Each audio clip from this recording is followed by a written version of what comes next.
Chers auditeurs, chères auditrices, bien le bonjour. Dans un petit matin presque printanier, je souhaite la bienvenue à Patricia.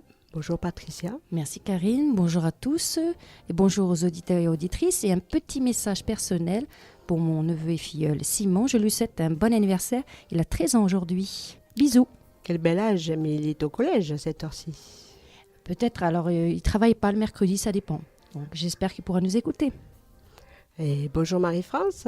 Bonjour à toutes et bonjour à tous. Et donc bonjour à Simon, bon anniversaire. C'est gentil. Et bonjour à Marie, notre invitée. Bonjour à tout le monde. Qui est stagiaire dans nos locaux de l'AVH et qui nous parlera d'une structure nommée GEM. GEM. Oui, c'est ça. C'est un bijou en anglais. On parlera aussi de distributeurs automatiques de billets, de la poste et d'un petit voyage avec Patricia qui nous amènera dans le désert. Bien le désert. Oui, elle va courir après les gazelles. Et on a une autre stagiaire aussi parmi nous. Oui, mais elle ne voulait pas parler, alors moi je voulais pas. Un petit bonjour. Bon, alors un petit bonjour de Damiana. Bonjour. Et Mitch toujours à la technique. Bonjour Mitch. Bonjour Mitch. Bonjour à toutes et à tous. On est drôle de dame et Mitch. Et bien sûr, nous faisons un gros bisou à Carole. Carole qui m'a téléphoné hier, qui a beaucoup de travail, mais qui pense à nous tous et qui nous embrasse. Je souhaite que ça marche pour son travail. Voilà. Et je fais aussi un gros bisou à Yves. Oui. Yves qui nous écoute, il nous l'a dit et il a des... Bon, quand c'est que tu reviens, Yves? Ah, c'était un appel de Marie, Yves, qui Il t'attend. continue à intervenir en nous proposant des sujets, donc il est quand même parmi nous, même s'il n'est pas présent. Voilà, et Philippe qui nous fournira toujours les petits reportages sportifs. Voilà. Super.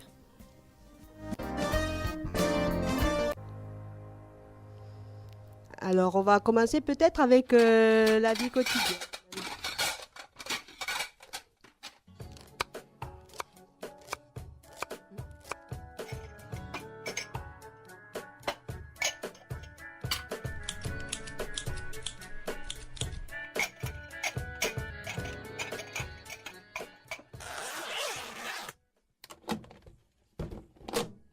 Oui, donc c'est notre rubrique de la vie quotidienne. Alors, on avait choisi ce mois de janvier de vous parler du braille, puisque le 4 janvier, c'est l'anniversaire de Louis Braille. Il est né donc le 4 janvier 1809 et donc il a poursuivi des études dans l'Institut de M. Valentin Huy, d'où le nom de notre association. Et il a donc créé ce système braille, système en relief que nous connaissons aujourd'hui. Nous avons parlé la fois dernière d'une vidéo tournée en 1957 qui déjà démontrait l'importance de l'écriture et notamment on avait retiré une phrase qui était que maintenant en fait les personnes non-voyantes pouvaient vivre et non seulement exister. Parce que Valentin Huy, en fait, au départ, avait eu un coup de cœur en voyant que les personnes aveugles étaient présentées comme des bêtes de foire. Mais alors, qu'en est-il du braille? On va continuer dans le temps, on était arrêté en 1957. Et évidemment, en 2009, il y a eu le bicentenaire de la naissance de Louis Braille. Et il n'y a pas eu moins de 46 pays, quand même, qui ont célébré l'événement. Et ça s'est passé au siège de l'UNESCO à Paris. Et il y a eu donc une grande manifestation tout au long de l'année. Et pour cette occasion-là, autant l'association Valentin Huy, autant l'Institut des jeunes aveugles ont célébré ces journées du patrimoine puisque le braille est classé au patrimoine mondial. Donc ensuite, il y a eu une manifestation évidemment à Couvray, où il y a le musée, donc, puisque Louis Braille est né dans la banlieue parisienne. Et il y a eu une charte donc, de Couvray. On peut trouver des informations là-dessus facilement. Et le monde entier, en fait, connaît maintenant cette ville du moment évidemment qu'on s'intéresse à ce système braille. Pour l'événement, pour les 200 ans, il faut savoir quand même que la Belgique et l'Italie, ainsi que les États-Unis, ont quand même frappé de la monnaie à l'effigie de Louis Braille. C'est quand même pas rien. Hein. Et ou c'est en circulation? Ah non, ils étaient en circulation cette année-là, c'est-à-dire voilà, pour marquer l'événement. Tout à fait. Alors on avait un petit peu parlé aussi du braille donc, à l'international pendant cette présentation de la vie de ce monsieur, j'allais dire de ce génie, n'est-ce pas? Alors on demandait effectivement si par exemple le braille japonais existait, si le braille coréen aussi existe, oui. Le braille cyrillique et bien d'autres alphabets bien compliqués en fait, mais on essaye donc de trouver à chaque fois des symboles qui correspondent aux lettres différentes. Alors quand les alphabets sont traduits, peuvent avoir une traduction dans l'alphabet latin, on utilise nos lettres latines, et ensuite on utilise des symboles, comme nos lettres accentuées deviennent d'autres lettres ou d'autres symboles pour d'autres langues. Voilà. Et donc effectivement, nous avons une modernisation ensuite du braille. Alors on arrive à l'informatique. À l'âge de l'informatique, évidemment, Louis Braille n'avait pas prévu de système pour l'informatique, sachant que, évidemment, avec 6 points, on ne peut faire que 64 combinaisons. Sachant que l'informatique utilise 255 caractères. On se retrouve devant un petit problème. Eh bien, on a créé donc le braille à 8 points, en agrandissant de nouveau la cellule qui, au début, je vous rappelle, avec Barbier de la Serre, faisait 12 points. C'est-à-dire, on imagine 2 cellules l'une au-dessus de l'autre. Et donc, ce braille informatique, notamment, par exemple, pour ceux qui connaissent un petit peu, il faut mettre un signe spécial pour faire une lettre en majuscule. Donc, on met un petit signe, puis la lettre en majuscule. Et ça, en informatique, c'est pas possible, parce qu'un A, il tient la même place, un A majuscule va tenir la même place qu'un A minuscule. Donc, en informatique, on a décidé de rajouter un point, le point 7 par exemple, au-dessous du A pour dire qu'il est en majuscule. Voilà comment on a pu contourner le problème du manque de combinaison. Et puis, alors, vous allez me dire, il y a eu les mathématiques. Dur domaine pour le braille, puisque vous savez bien que souvent en mathématiques, nous avons une représentation spatiale des formules, et donc il faut tout mettre en ligne. Alors sachez qu'en 2007, donc quasiment 200 ans après l'avènement de cet alphabet, il y a eu donc une notation mathématique, enfin elle existait avant je veux dire, mais là elle a été validée par une commission qui était l'évaluation du braille français. Donc maintenant, nous travaillons sur cette nouvelle notation mathématique qui date donc de 2007.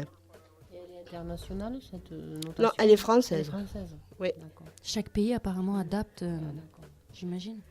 Bien, Et en même temps, les En tout chiffres, cas, ça a la c'est les mérite chiffres pour d'exister. tout le monde. Hein.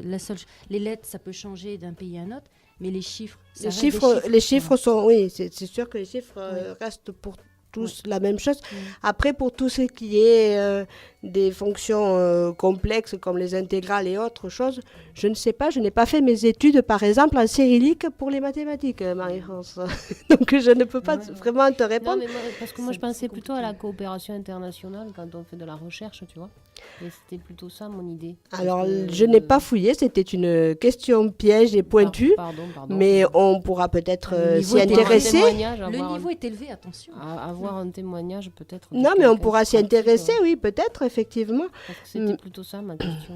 Mais là, moi, je n'ai juste que la validation de la commission française Ouais. en 2007. Et en tout cas, ça a le mérite d'exister, cette abréviation, et c'est bien que les personnes qui ont des difficultés de vue puissent avoir effectivement de quoi transcrire Qu'il y ait pas un domaine. d'obstacle.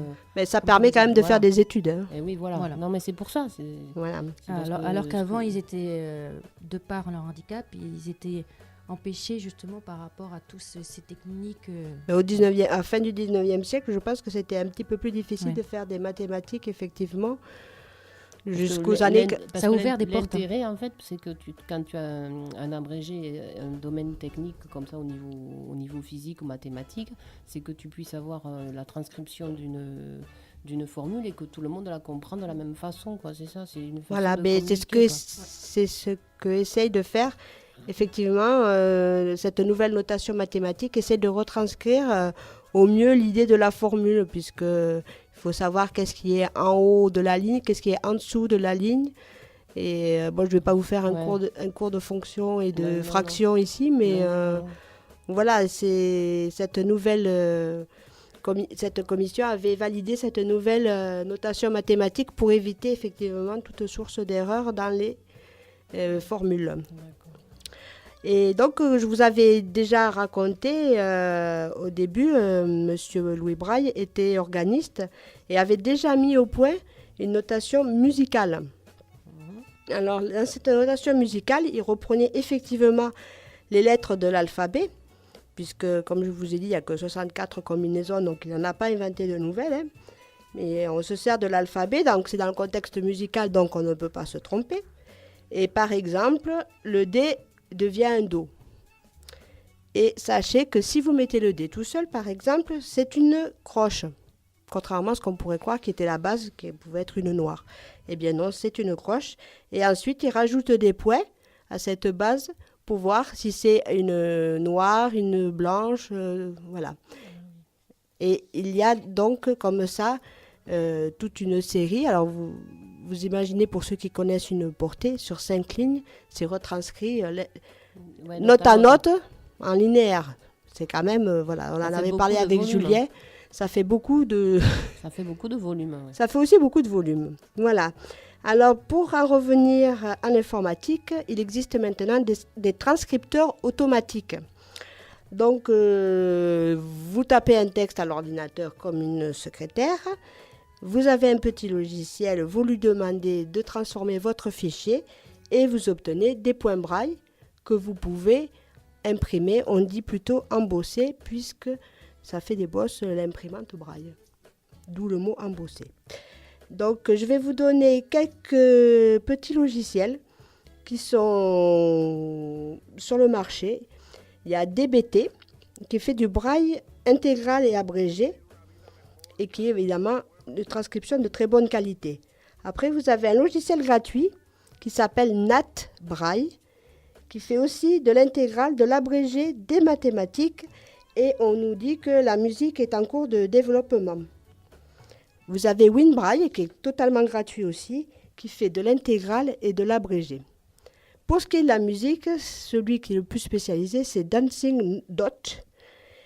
Et le système Braillety est aussi libre et il permet également, outre l'affichage sur des appareils braille, de réaliser aussi des affichages en abrégé. Alors, il y a d'autres projets maintenant qui sont pour la transcription en braille des documents, parce qu'on parle beaucoup de bibliothèques audio, mais aussi on peut télécharger des ouvrages sur la bibliothèque Hélène. Et c'est quoi la bibliothèque Hélène, Karine? Moi, je ne connais pas du tout. Tu ne connais pas du tout. Alors, pour ta Marie, tu as fait... Ben oui, c'est pour ça, moi. Tu as fait des recherches sur le livre audio, Marie. Et oui, je sais. C'est pour ça que je suis étonnée. Donc, c'est pour ça que voilà. Et bien, tu sais pourquoi? Parce que toi, tu as fait des recherches sur les lecteurs, sur les livres en format MP3. Or, cette bibliothèque Hélène est une solution pour les personnes non-voyantes et même ils disent empêchés de lire. Alors, pourquoi les personnes empêchées de lire? Parce qu'il y a aussi les gens qui ont des problèmes moteurs et qui ne peuvent ni tenir un livre ou tourner les pages. Voilà, donc on appelle maintenant ces lecteurs des lecteurs empêchés de lire. Donc c'est une bibliothèque en ligne qui propose des fichiers en format DAISY. C'est un format numérique où on peut s'arrêter au milieu du roman ou mettre des signets. On l'utilise à la médiathèque du comité. Par rapport à la lecture globale. J'explique à Marie, tu vois, parce que... Oui, moi, voilà. On l'utilise au comité, oui, c'est notre format adhésif. Et il y a un catalogue de 7000 ouvrages.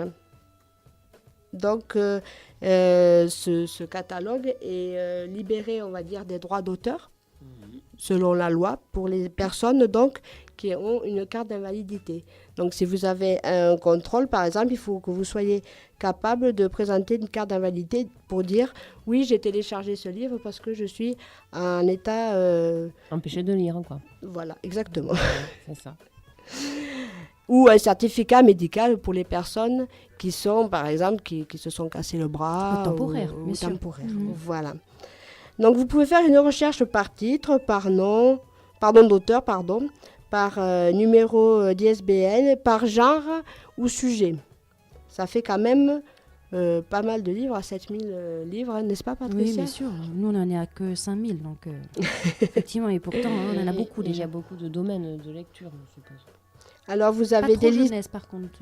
En ce qui nous concerne, nous, au comité, c'est peut-être ce qui nous manquerait. C'est quand même des livres littéraires, enfin des grands écrivains. Il faudrait qu'on élargisse, on y travaille justement, pour avoir plus Mais je de pense livres. que moi qui me suis penchée un petit peu sur la question, déjà sur le marché dit entre guillemets normal, il y a beaucoup de livres pour la jeunesse, mais qui sont transcrits ou qui sont audio libres, que tu peux écouter en audio. J'en ai pas vu beaucoup. Ils ont leur parcours, enfin leur site, etc. Spécifique. Ça D'accord. se distribue pas partout. C'est pour ça il faut connaître un peu les endroits pour se procurer. Nous c'est plus un public d'adultes et de personnes, voilà, donc qui n'ont pas les mêmes Centre d'intérêt. envies, et voilà. Bien. Je Mais, voulais juste poser une dernière question, oui. Karine, par rapport au braille. Est-ce que à notre époque, là en 2013, est-ce qu'on peut retranscrire tout en braille, ou il y a encore des fichiers, enfin des documents ou des domaines, métiers, hein. ou des domaines où on peut pas encore, où c'est Alors, impossible? voilà, donc les domaines impossibles retranscrits à braille, je vais te répondre tout C'est les simplement. dessins, C'est tout ce qui l'image. est- Voilà. Voilà. C'est la C'est le dernière, seul, c'est la ça va dernière peut-être frontière, je pense, la dernière frontière Ouais. qui n'est pas facilement retranscriptible. Ouais. Alors, je ne sais pas si tu te souviens ici, Patricia, nous avons parlé notamment d'un smartphone indien qui est Oui. à l'étude, Mhm. qui a été démontré à l'étude, qui est même fait. Il y a un prototype qui est sorti. Oui, Carole nous en a parlé. oui. On parle là de l'hyperbraille, c'est-à-dire que les points vont ressortir en suivant le tracé d'un trait. Mais imaginez quand même un dessin colorisé. À mon avis, je ne sais pas comment il a géré ça, mais tout en couleur. Est-ce que le braille va suivre le noir, le bleu, le rouge? Parce que s'il suit toutes les couleurs... Est-ce que chaque couleur va avoir une hachure particulière, tu vois Oui, mais à je ce pense- moment-là, il faut que ce soit une zone assez épaisse pour Eh qu'on oui. arrive à distinguer la texture. Et c'est là qu'on voit peut-être les limites de la technique, justement. Enfin, ça pose Oh, beaucoup de mais, questions. à Mais- l'époque de braille, du début, On ils pensaient n'imaginait pas. que, voilà, hein, Ouais, par voilà. rapport donc je pense que ça peut évoluer. Voilà, je voulais juste Positivement. finir en disant que, effectivement, donc, pour arriver jusqu'à ce système de lecture, puisque je parle de la lecture là aujourd'hui, il y a aussi tous les logiciels qui étaient grand public au départ et qui nous ont permis bien d'avancer. C'est tous les logiciels de reconnaissance de caractère. Donc on scanne un document écrit, l'ordinateur reconnaît le caractère écrit. Ça, c'était déjà pour les grandes entreprises aux États-Unis. Ça a été développé dans les années 80. Et ensuite, donc, le logiciel transcrit en braille. Voilà. Je voulais finir là-dessus. Et évidemment, au parallèle, il y a les synthèses vocales, mais c'est une autre histoire. Et en parlant de vocal, Patricia, tu vas nous parler de Oui, les distributeurs. Eh bien, toi aussi, puisque tu as été concerné, on a fait des tests et on a été sur le terrain. On a fait des investigations. On s'est rendu compte qu'effectivement, il y avait les distributeurs, ils étaient équipés. Avant, ils étaient équipés de braille, c'est ce que tu m'avais dit. C'est Tu vrai que parles de j'avais pas fait distributeur bancaire, de là. billets bancaires, voilà. Effectivement, Alors- parce que ça peut être SNCF. C'est vrai. Merci Marie Non, pour mais ta c'est vrai, remarque. surtout quand j'ai cherché, ils me mettaient distributeur de billets de train ou d'avion, donc il faut bien D'accord. préciser. Alors il faut tout vous dire, c'est quand même, c'est pas un scoop parce qu'on a eu l'information il y a quand même déjà quelques semaines avec Patricia, comme quoi il y en avait un qui était vocalisé. Alors on s'est dit tiens, si on faisait des recherches. Et effectivement, on a fait des recherches, on a même fait des tests, et je me suis rendu compte qu'il y avait trois grands modèles, on va dire, de distributeurs. Le distributeur qui ne comporte aucune adaptation, à moins qu'il soit abaissé pour les personnes en fauteuil. Il y a ensuite le distributeur où il y a du braille dessus, Alors ça vous met billets, cartes. Alors il faut quand même trouver et pas mal chercher sur le distributeur. C'était les débuts, quoi. Poussiéreux, je vais dire. Oui, c'est quand même un détail. Bon, voilà. Et il y a maintenant la version vocalisée. Alors il faut Avec le savoir casque. qu'il faut avoir son petit casque dans la poche et pouvoir mettre son casque standard, le casque. En général, oui. Non, il faut quand même, c'est des petites fiches fines, parce que des fois, maintenant, c'est des casques avec des fiches larges, Voilà. avec les nouveaux modèles de téléphone. Donc, c'est vraiment ça la veut dire qu'en fiche, fait, c'est un pointue, là. casque, c'est un casque qui correspond à une Genre comme qu'on Oui, connaissait comme- de baladeurs. voilà, oui, c'est ça. Donc c'est pas un casque qu'on demande dans l'agence, c'est-à-dire que tu arrives, tu Avec es ton parfaitement casque. Oui, autonome. avec, Ouais, d'accord. avec son propre casque. Et en principe, on a remarqué ça. En général, pour mettre la fiche du casque, c'est à côté là où on met la carte. Donc, Alors, la plupart du temps. Voilà, en général. La plupart du temps, moi j'en ai trouvé un ou deux où c'est à côté du clavier, notamment à la poste des Demoiselles. Mais apparemment, c'est pas du standard, puisque c'est chaque banque qui décide un peu de l'installation. Alors, et après, ça dépend de la modernisation Voilà. en fait. On voit selon les Les anciens établissements. il y a des voilà. anciens modèles, ils sont juste. Voilà, il y a des équipés établissements toulousains qui sont bien établis et qui n'ont pas changé leur distributeur depuis des décennies, je dirais. Et donc, ils ne sont pas adaptés. J'ai quand même la sensation que dans les fabricants, dans les nouvelles versions, vont équiper... c'est d'office, je pense, parce que de toute façon, ils doivent se mettre C'est aux ça. normes. Je pense que c'est ça. Au niveau de C'est d'office, l'accessibilité, comme donc tu dis. voilà. Et alors, donc, sans faire de publicité, on va peut-être vous citer 2-3 points intéressants. On les a situés à proximité des moyens de transport, des métros, puisque en général, les personnes qui veulent faire ce genre d'opération ne veulent pas s'éloigner trop, s'ils ont la canne ou s'ils ont du mal Alors, à se déplacer. On a essayé de prendre effectivement tous les établissements bancaires pour ne pas faire de préférence aussi. Voilà, donc on a sélectionné plusieurs banques. Il y a le CIC. Alors, juste une petite chose pour les mettre en avant, parce que c'est BNP quand même qui ont été les premiers à mettre en place ce système de distributeurs.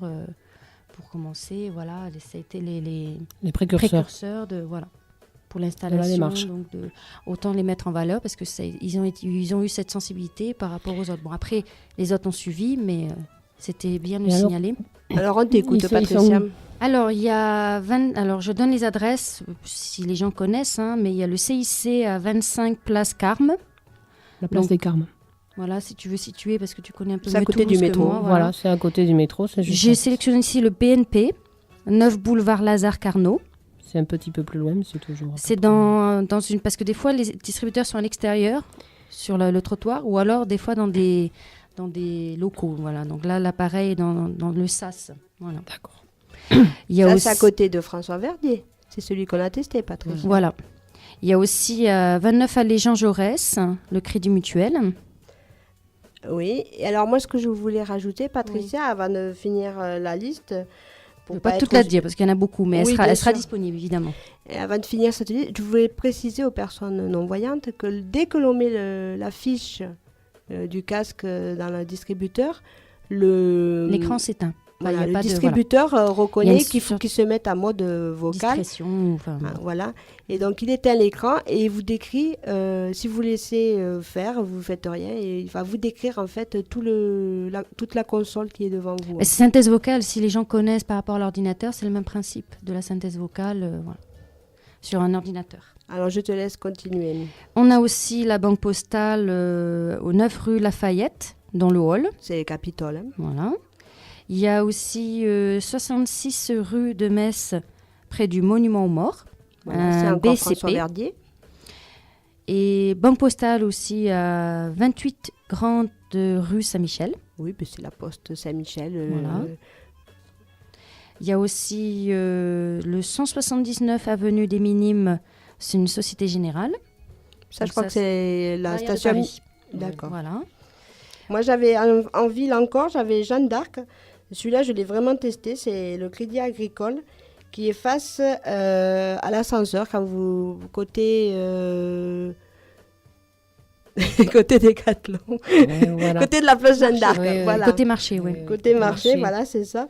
Il y a donc juste en face de vous, vous avez tout droit et le mur et vous avez juste le distributeur là.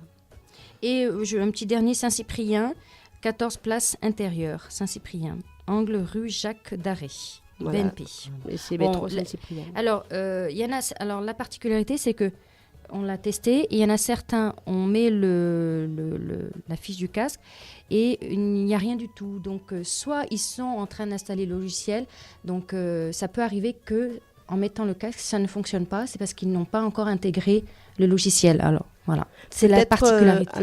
justement, on va peut-être faire appel à la solidarité. Je ne sais pas ce que tu en penses, mais peut-être vous pouvez nous signaler effectivement les distributeurs sur lesquels vous avez l'habitude d'aller et qui ne sont pas encore adaptés.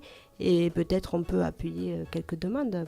Qu'en penses-tu, De Patrice? faire accélérer les choses, oui, ça serait bien. Parce que s'ils ont leurs habitudes, c'est dans leur quartier et qu'ils sont obligés d'aller s'éloigner parce Déjà, que c'est une simplement ça démarche. fonctionne pas, c'est dommage. C'est déjà une démarche par rapport aux clients qu'ils ont, parce que bon, tu choisis ta banque et les gens qui y vont, qui ont leurs habitudes en tant que clients de la banque, je trouve normal qu'ils soient autonomes dans leur démarche. Et nous allons enchaîner avec une petite pause musicale et nous retrouverons Marie, notre stagiaire, qui nous parlera du GEM tout de suite après. Eh bien, pour la pause musicale, j'ai un groupe indo-toulousain à vous proposer. Il s'agit du groupe Aldavidja qui se produira au Mandala. Cela se passera ce vendredi à partir de 21h30. Ils seront en présentation de leur premier album. Et pourquoi ce choix ? Eh bien, petit 1, parce qu'ils sont en concert bientôt. Et petit 2, parce que par les temps qui courent, eh bien, cela fera du bien de se balader un petit peu du côté de la chaleur indienne. Le morceau s'intitule Rivière de Soma. Radio Occitanie, l'émotion du pays. Et oui, un peu de soleil, effectivement, Mitch. Et merci bien de m'avoir fait écouter cette belle musique ce matin. Ça va me mettre de super bonne humeur. Voilà, et maintenant, on va donc parler avec Marie, qui est stagiaire dans nos locaux AVH, qui va nous parler d'une structure, alors évidemment pas de la nôtre, mais d'une autre structure. Oui, c'est ça. Alors moi, voilà, je m'appelle Marie, j'ai 19 ans et je suis stagiaire à l'AVH jusqu'au 1er mars. Et donc je suis en deuxième année de BTS économie sociale et familiale à l'Institut Les Mérac. Et mon but, c'est d'être conseillère en économie sociale et familiale plus tard. Donc d'être auprès de publics avec différentes difficultés sociales. Et voilà, je voulais vous parler d'une structure, donc les GEM. Est-ce que vous connaissez déjà, vous ? Moi, Non. quand tu m'en as parlé, je ne connaissais pas du tout. Voilà. En tout cas, pas sous ce sigle. Ouais, sûr. voilà. Alors GEM, ça veut dire groupe d'entraide mutuelle. Donc c'est des lieux pour accueillir les personnes avec un handicap psychique. Donc voilà, j'ai fait mon stage dans un GEM à Villeneuve-sur-Lot l'année dernière. Et c'est pour ça que je trouve que le lieu est très peu connu encore. Bon, déjà, ça date que de 2005. Mais c'est très peu connu et le public aussi est pas non plus connu ni reconnu, je trouve. Donc, On disait d'ailleurs que c'était pour des problèmes psychiques, ouais. mais on va dire légers. Hein. Léger ou même un peu plus. Enfin, qui n'ont pas besoin. Ce n'est pas médicalisé. Voilà. Voilà, ça, le côté médical est vachement. C'est pas du tout un côté médical comme les centres de jour, les hôpitaux de jour ou les centres médico-psychologiques. Où Voilà. là, il y a vraiment. Donc c'est un lieu plus d'expression. Oui, d'échange. voilà. Ouais, c'est ça. C'est ça, c'est un accueil de jour un peu comme ça. Et, ouais, Où on fait des activités. Ouais, c'est ça. Alors, mais je vais vous en parler alors. Tu vas nous parler. Ouais. Enfin, je veux dire, je m'excuse du mot, mais une limite d'âge, c'est pour non, les pas du enfants, tout. pour les adultes. Non, donc- pas du tout. Faut être quand même majeur pour y d'accord. rentrer. Ouais, D'accord. ouais. Non, c'est pour savoir. Ouais. Alors, je vais vous parler déjà un peu de l'origine du GEM. Donc, c'est la loi du 11 février 2005 pour l'égalité des droits et des chances et la citoyenneté des personnes handicapées que, pour la première fois, la spécificité du handicap psychique est reconnue. Donc, un nouveau dispositif est adressé aux personnes souffrant de troubles psychiques, donc le GEM, pour groupe d'entraide mutuelle. Alors, l'intention de ce dispositif, c'est l'amélioration des conditions de vie de ces personnes. Donc voilà, pour leur donner un peu une chance dans la société, les faire s'exprimer. Voilà, exactement. Donc, grâce au GEM, les personnes handicapées psychiques sont invitées par les pouvoirs publics à se responsabiliser en prenant une part active à la définition et à l'organisation d'un projet les concernant. le projet d'entraide du GEM dont ils peuvent fixer librement les modalités. Donc ce qui définit vraiment un GEM, c'est que ceux qui y sont dedans, c'est eux qui impulsent des projets, qui font, on va faire...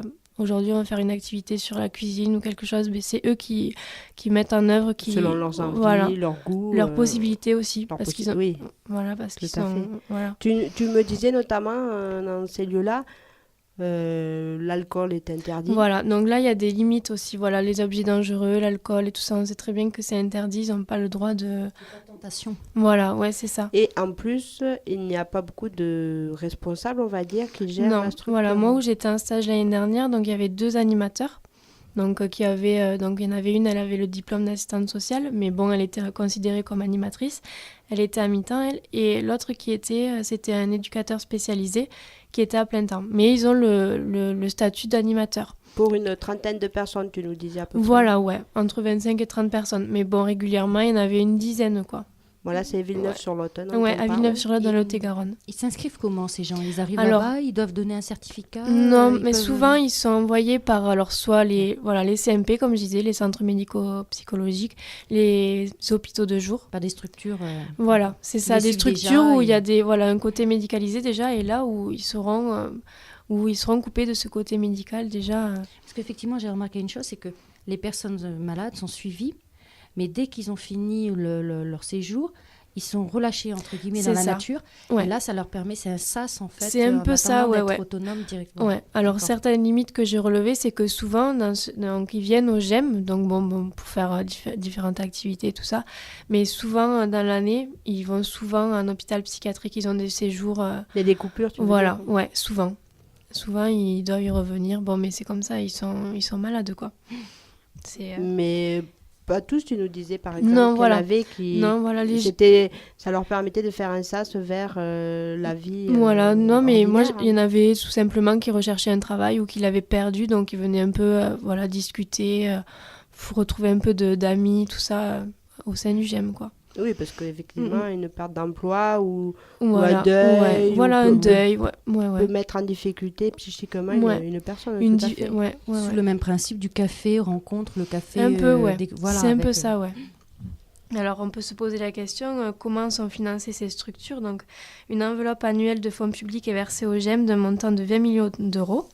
Et il leur est mis à disposition aussi un local d'une surface d'environ 80 à 150 mètres carrés où il y a un espace cafétéria obligatoire. Donc, c'est ce qu'on disait, c'est que quand il y a le projet de mettre un GEM dans une ville, donc il y a obligatoirement un local qui doit leur être mis à disposition pour pouvoir faire ce projet. Ateliers, quoi. Oui, voilà. Ateliers, s'ils n'ont pas les structures. Alors, puisque toi, tu as fait le stage à Villeneuve-sur-Lot, est-ce qu'il y en a un à Toulouse ?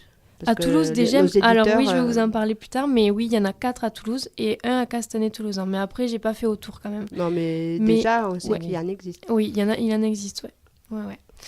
Donc, excuse-moi, les gens peuvent se renseigner auprès du Conseil général, auprès de quelle structure. Mais souvent, comme je disais, ils sont renseignés.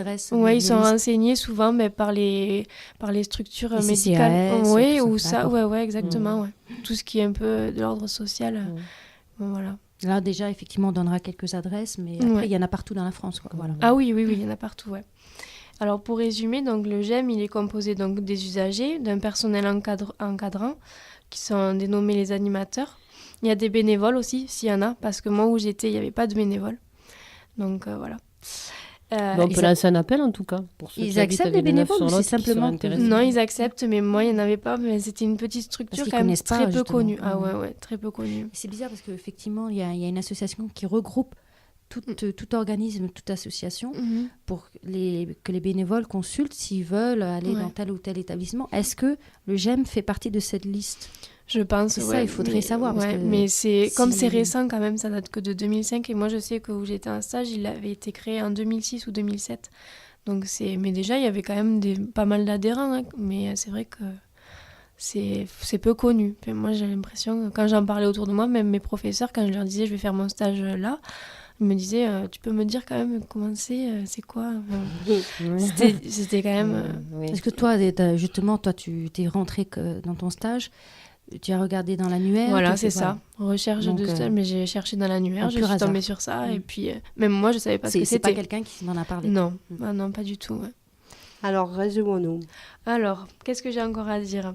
Que les GEM, ouais, aussi, que c'est très différent selon les lieux où ils sont implantés. Enfin, je veux dire, ils s'organisent pas tous pareil parce que des fois, il y a des activités, c'est très différent.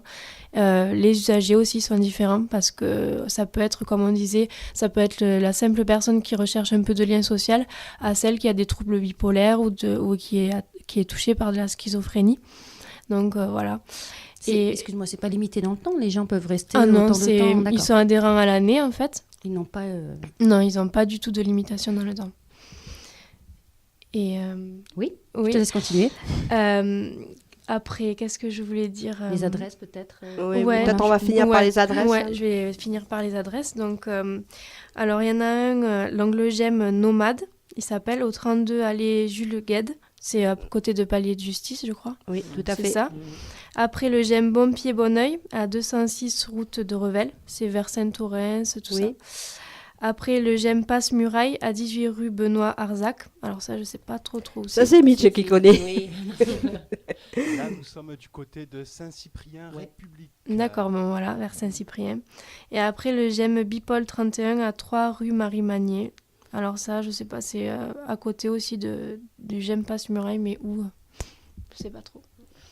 Et voilà, donc si Excusez, les personnes t'es pas toulousaine. peut-être en ont besoin, ils peuvent peut-être demander à leur médecin ou à une structure. Voilà, oui. Et puis après, souvent, ils s'adaptent. Enfin, s'ils veulent vraiment y rentrer, il y a un temps d'adaptation de 2 ou 3 mois pour qu'ils s'intègrent un peu. Enfin, ça, c'est suivant les personnes aussi, mais oui, après, ils peuvent demander à leur médecin. Normalement, ils sont informés de ces structures, mais pas toujours quand même. Mais, Très intéressant. Nous te remercions, Mais Marie. merci à vous. Nous te souhaitons une bonne fin de stage dans nos locaux. Ouais, merci. Nous, on n'est pas un GEM, on est juste une association pour personnes déficientes visuelles. Tu y trouves ton compte quand même? Oui, très bien, ouais, ça change, mais c'est super intéressant et enrichissant aussi. Bien, mais merci à toi en tout cas. Merci. Et maintenant, on part toucher le sable du désert, Patricia. Et oui, donc... Je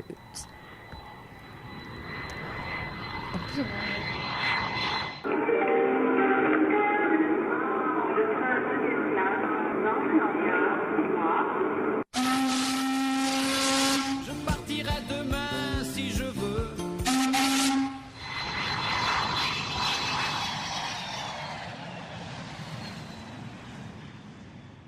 Alors nous voilà arrivés à l'aéroport, donc Patricia. On a pris l'avion, effectivement, puisque pour aller au Maroc, on peut aller en bateau, effectivement, mais là, on propose l'avion. Alors, c'est une agence de voyage, Azimut Voyage, qui propose souvent des séjours spécialisés par rapport au handicap. Là, c'est sur le handicap visuel. C'est une randonnée chamelière qui est proposée dans le sud du Maroc. Donc, c'est du 8 au 17 mars, donc le calendrier, la date est déjà précisée. Le départ de ce voyage d'une durée de 10 jours est assuré à partir de 4 voyageurs inscrits. Donc, ce n'est pas encore fait, donc il faut que les gens soit partent en groupe ou alors qu'ils s'inscrivent en tant que personne indépendante. Mais bon, il faut que, pour que le voyage se fasse, il faut qu'il y ait au moins 4 voyageurs. Voilà, ça va, 4 voyageurs, on peut partir en famille. Puisque c'est une caravane dans le désert, donc il faut déplacer, il faut employer des gens pour la cantine, pour les transporter. Donc, est-ce que tu sais si ce sont 4 personnes déficientes visuelles qui peuvent partir? C'est spécialisé justement pour eux. Donc, il n'y a que 4 personnes déficientes visuelles. Il n'y a pas, par exemple, 2 et 2, un accompagnateur obligatoire. Après, c'est pas précisé parce que voilà, j'ai regardé sur le site. Voilà, c'est la seule chose qui est précisée. Après, si on veut plus de renseignements, on peut aller voir l'agence de voyage. Donne-nous les coordonnées. Alors, ce qu'il y a, c'est que le prix, c'est 1 100 €, mais ça ne comprend pas le transport aérien. Oui. Voilà. Donc après, cette randonnée spécialement conçue pour les personnes confrontées à un handicap visuel mènera les voyageurs à la découverte du désert en suivant un itinéraire préservé et authentique. Vivre à la manière des nomades, au rythme d'une caravane, est une expérience très originale, surtout en ces temps où il fait froid. Le prix comprend tous les transferts, une équipe de guides de montagne franco-berbères formés par l'association pour vous accompagner et vous faire découvrir le Maroc, tous les hébergements spécifiés sur le programme, la pension complète avec possibilité de prise en compte d'un régime alimentaire spécifique à signaler à l'avance, l'équipe de chameliers et cuisiniers, la tente messe et tente cuisine, le matériel de bivouac, etc., tente de 2 places et matelas mousse, eau minérale, tout ça c'est compris dans les 1 100 €, sauf le voyage. C'est à la charge de la personne. Donc en fait, c'est le site de Azimut Voyage où tout est précisé, les endroits qui seront visités. Alors soit on peut marcher sur le sable, c'est ça l'avantage, c'est que en ayant un problème visuel, on a peur des obstacles, alors que là dans le désert, l'obstacle, bon, c'est la lune. Voilà. Donc ce qui est proposé, c'est donc la vallée du Draa. Vous avez découverte à pied du désert marocain au rythme des dromadaires, multi-paysages à découvrir, on peut les décrire, ça n'empêche pas. Le bivouac dans les dunes, donc vraiment une osmose avec la nature. On peut se rouler dans le sable, tu crois ? Je pense, mais j'espère simplement que ça ne laisse pas de traces, mais je pense pas. Ça doit être agréable, j'ai pas essayé. Bon, pour toute personne qui va voyager et qui marche beaucoup, prenez des chaussures, mais pas des chaussures neuves. Il faut quand même des conditions physiques, effectivement, parce qu'il y a quand même, je ne vais pas donner le détail, mais chaque jour est expliqué avec tant de marche. Des fois, il y a 5 heures de marche dans le désert. Donc, il faut quand même aimer marcher. Alors, as-tu des coordonnées à nous transmettre ? Non, c'est juste le site, en fait, parce qu'il faut les contacter sur le site. Mais le site c'est Azimut Voyage. D'accord. AZ, voilà. Et là, vous faites... Il y a plusieurs rubriques. Il y a non-voyant, malvoyant. Et puis, il y a une catégorie. Donc, il y a cette randonnée, mais il propose d'autres choses aussi dans l'année. Donc, il est intéressant, ce site. Voilà. Eh bien, je vous le propose. Un enchaînement un peu rapide. Nous allons passer à la culture et la communication avec Marine.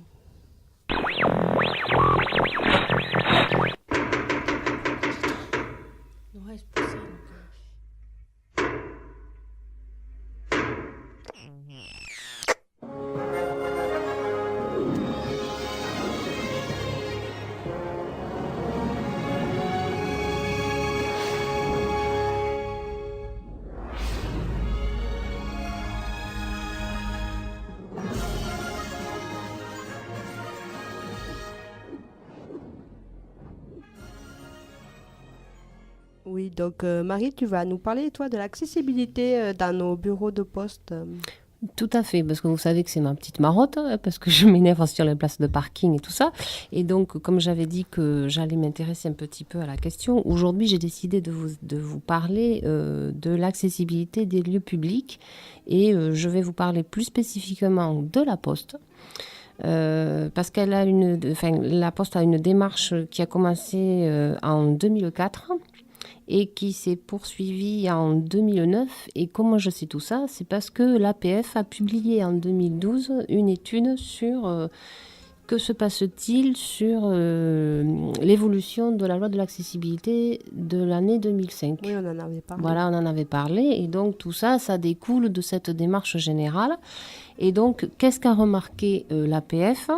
L'APF, elle nous dit qu'il y a des points qui sont positifs, qui sont que les centres commerciaux, ils sont accessibles selon 77% des personnes interrogées, que les établissements municipaux principaux, les mairies et les grands cinémas, il n'y a pas trop de problèmes, et que dans les chefs-lieux départementaux, entre 2010 et 2012, alors en 2010, il n'y avait que 21 lieux départementaux qui avaient la moyenne, et en 2012, il y en a 15 qui ne l'ont pas.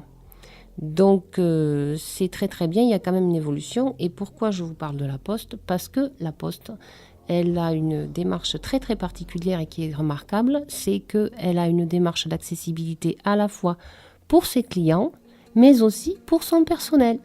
Et c'est là que je trouve que c'est très très intéressant. Alors, comment ça se traduit au quotidien?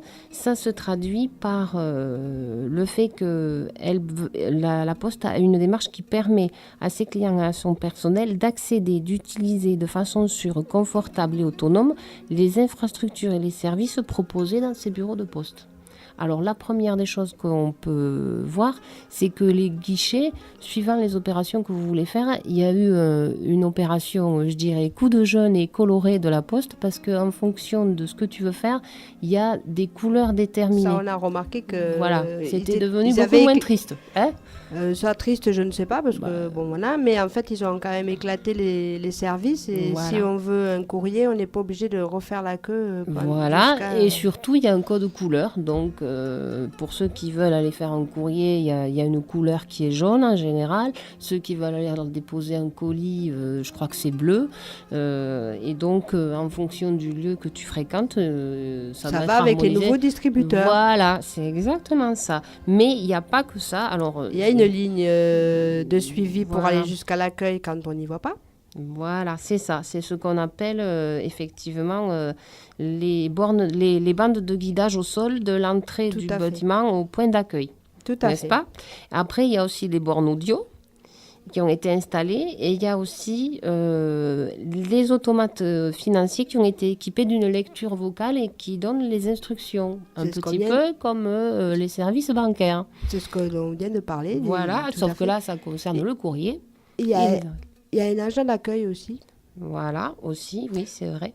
Et après, ce que j'ai appris, c'est qu'il y a aussi la réception de son relevé en braille. Ah, tu le savais pas? Eh bien non, je ne savais pas. Voilà. Et alors, justement, en fait, la Poste, elle a fait une étude en 2011 pour savoir ce qui allait ou ce qui allait. Enfin, elle s'intéresse beaucoup à ses clients, ce qui est très très bien. Et en fait, ce qu'il faut retenir de tout ça, c'est que tous ces services, en fait, ils existent, mais que les personnes concernées, c'est-à-dire les clients handicapés de la Poste, n'étaient pas au courant de l'offre proposée jusqu'à ce qu'on leur parle de cette étude. Donc il y a un gros déficit de communication par rapport à ces informations-là, et c'est pour ça que je me permets d'en parler aujourd'hui et de surtout dire aux personnes qui sont clients à la Poste de se signaler en tant que personne handicapée et de demander au personnel qui est formé et sensibilisé à l'accueil des personnes handicapées de... Alors moi, je vais me faire l'avocat du diable, Marie. Oui. Il y a un petit couac dans leur système. C'est qu'ils ont... Par rapport à toute cette accessibilité, ils ont quand même dit à leurs guichetiers qui n'avaient pas le droit, par souci de sécurité, de confidentialité, de remplir les papiers pour nous. Ah. Or, voilà. Quelqu'un qui ne voit pas, c'est sûr, il ne pourra pas remplir le papier. Moi, je ne peux pas remplir mon bon de virement. Et c'est le petit couac. Et c'est là-dessus qu'il faut peut-être appuyer pour dire que, n'est-ce pas, quand on est agent de la Poste, on est un agent. Non, mais ça, bon, qu'ils aient des ordres, ça, oui, je mais peux justement, pas y moi, je trouve que c'est à la direction qu'il faut peut-être que les gens, ils auraient tout intérêt à faire des courriers ou à demander leur receveur voilà, parce que plus nombreux nous serons, et mieux ce sera, parce que même pour les personnes âgées oui, tout à fait, ou qui ont des soucis pour écrire, quand même, ça fait un certain nombre de personnes qui ont du mal à accéder aux documents écrits à la Poste. Voilà. Parce qu'après, pour les automates de service, apparemment, c'est vrai, je l'ai constaté, il y a une borne audio qui te dit, donc tu es parfaitement autonome et tu es dans la confidentialité de tes comptes, donc là-dessus, il n'y a pas de problème. Mais par contre, c'est vrai que quand tu vas au guichet, il faudrait peut-être prévoir que la personne qui te reçoit puisse remplir le formulaire à ta place. Alors, est-ce que tu aurais des choses à rajouter parce que... Non, le temps est déjà écoulé. Je vois qu'il est déjà 10h56. Est-ce que tu as un petit agenda à nous faire connaître ? Bon, ben, je te laisse la parole et je vous souhaite à tous une bonne semaine. Merci Marie. Donc oui, effectivement, cet après-midi, j'ai essayé de regrouper un peu d'audio-description comme d'habitude. Cet après-midi, à 13h55 sur Arte, vous avez un film qui s'intitule « Il y a longtemps que je t'aime ». Sur TF1, toujours à 13h55, vous avez Julie Lescaut. Le 31 et le 31 janvier, je m'arrête un petit peu parce que c'est important, et le 1er février à 9h45 au Gaumont Place Wilson, nous aurons un film en audio description pour tester un nouveau système. Donc essayez d'appeler, voir s'il reste encore des places pour demain ou vendredi à l'AVH au 05 61 62 44 45. Toujours le 1er février à 15h40 sur Arte, il y a Enfance, la paire de chaussures. Le 1er février à 21h30 sur France 5, il y a Fabienne Verdier, qui est une Toulousaine, un peintre toulousain, oui, qui en fait est influencée par la calligraphie chinoise. Et alors moi, je suis interloquée quand même de savoir qu'Empreinte a choisi de mettre en audio-description une peintre. C'est peut-être à voir quand même. Hein. Alors c'est rediffusé le 3 février à 7h45 pour les matinaux ou à 6h, le 6 février à minuit 10 pour les couches tard. Et à venir, il y aura Daniel Auteuil dans l'émission Empreinte. Le 1er février toujours à 20h, et il y aura l'opéra Albert Herring de Benjamin Britten au théâtre du Capitole. Il y a aussi une séance le 3 février à 15h. Le 2 février, il y a une projection surprise à la médiathèque à 15h. Il faut avoir des renseignements, peut-être vous pourrez connaître le titre du film au 05 62 27 45 86. Le 2 février, au cinéma Lotin à Ramonville, vous avez un film sur le peintre Renoir. Décidément, l'audio-description et les peintres... Voilà. Alors, par contre, il faut s'inscrire à l'OTAN, au moins pour qu'ils prévoient les casques. C'est le 05 61 73 64 64. 05 61 73 64 64. Le 3 février à 20h50 sur Arte, vous avez Les Tribulations d'un Chinois en Chine. Oui, c'est le vieux film à l'Oscar en 1973. Et c'est à 13h55 le 6 février. Et nous avons fini l'agenda, c'est ça? Là, ça va être le générique, tu vas être coupé. Voilà. Donc, eh bien, je vous souhaite une bonne semaine à tous. Rendez-vous au 6. Et rendez-vous la semaine prochaine. Au revoir à tous. Au revoir. Coucou Carole.